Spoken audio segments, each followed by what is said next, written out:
Hello, I'm Cheryl. Welcome to my sewing room.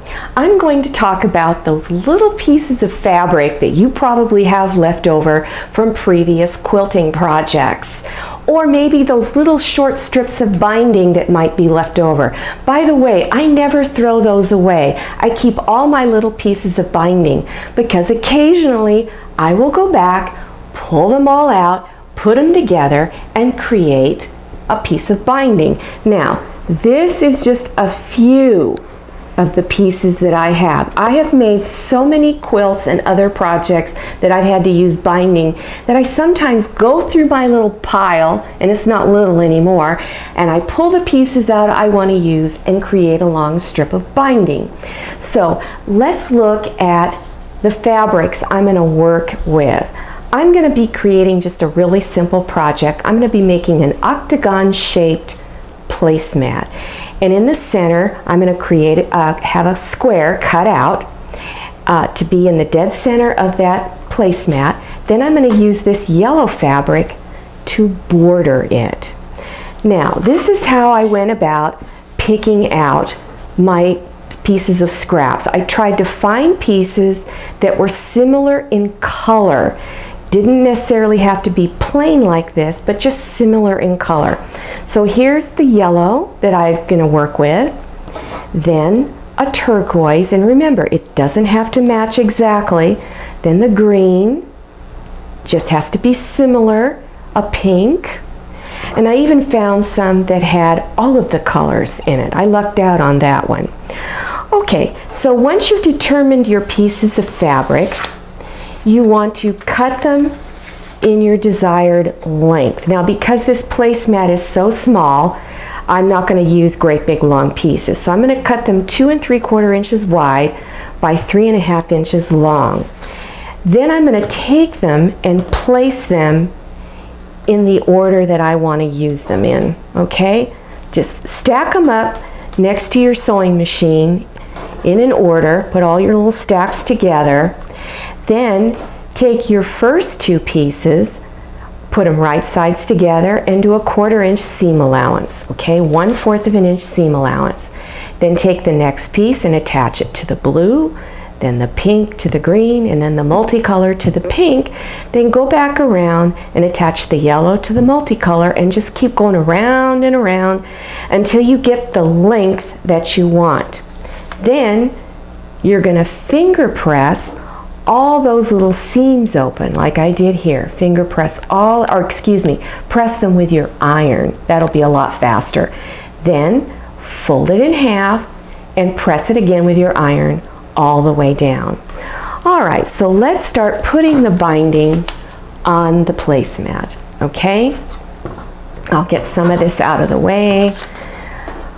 All right, as you're pinning your binding on, now I usually will start my binding in the center of one side, okay? Don't start right in the corner. Just place it somewhere in the center, okay?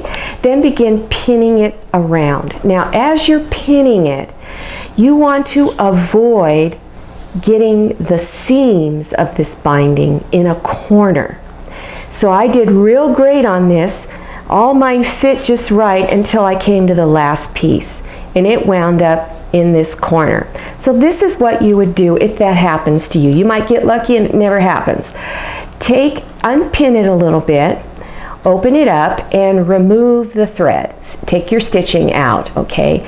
Then you would shorten this green one, 1/4 of an inch, 1/2 of an inch, then stitch the pink back onto it, and then continue pinning, all right? Now you want to overlap the ends of your binding by at least 1/2 an inch, okay? And then you're going to cut the excess off. All right, so leave at least 1/2 an inch, 1/2 an inch. Then you're going to pin those 2 ends together like you normally would on your binding. Open them up, put right sides together, okay?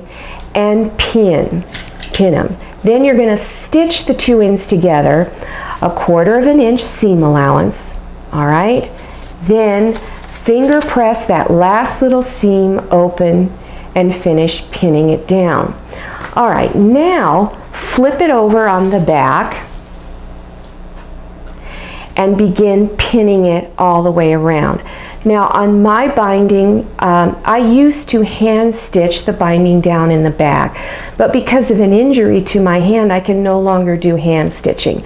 So I decided to do a machine stitch. So in that case, if that's the way you're going to do it, make sure this folded edge goes past the stitch line and then pin it down. And then when you're done pinning everything, you're going to do stitch in the ditch, okay? And that's where you start in one corner and you're going to stitch on this yellow. Do not stitch on the binding, but stitch really close and stitch all the way around, okay? And so that's how you make Scrappy Patch binding. Now this is a floating block. It just floats in the middle and is surrounded. The binding helps to bring out all these colors and focus on that color. Now, if you want to know what it looks like on other projects, here is a hanging pot holder. I just selected a print, cut out a square, picked those colors that were in it for my binding and put it on. Very quick, simple project. This is a hanging pot holder. Now, if you want to know how to make a hanging pot holder, watch my video, How to Make a Pot Holder. Now, if you want to know what it looks like on a quilt, here is a baby quilt that I made for my niece. She's about to deliver a little girl here pretty soon. We're all excited in the family. The first little girl to be born. Really cute. Now, I made little hearts. I made them out of paper piecing. They're floating in a sea of yellow. And I selected this little accent piece of blue. Then the scraps. I used the scraps from all three colors to make my quilt binding. And it helps to bring all of the colors out and make your quilt look alive, which is important. Now, I hope all this was helpful. Now, in my next video, I'm going to show you how to make a 9-patch table topper. And also, I use that Scrappy Patch Scrappy Patch quilt binding on this one. I'm going to show you different options for making this little table topper. So, to keep informed on all my future videos, click on subscribe. There's a word down there, usually in bold print, red letters. Click on that. YouTube will ask you if you'd like to receive an email notification. Say yes, enter your email address, and the next time a new video comes out, YouTube sends you an email notification with a big button in the middle. You click on that and it takes you right next to my next video. I'm Cheryl. I'm really glad you came to my sewing room. See you next time. Happy sewing.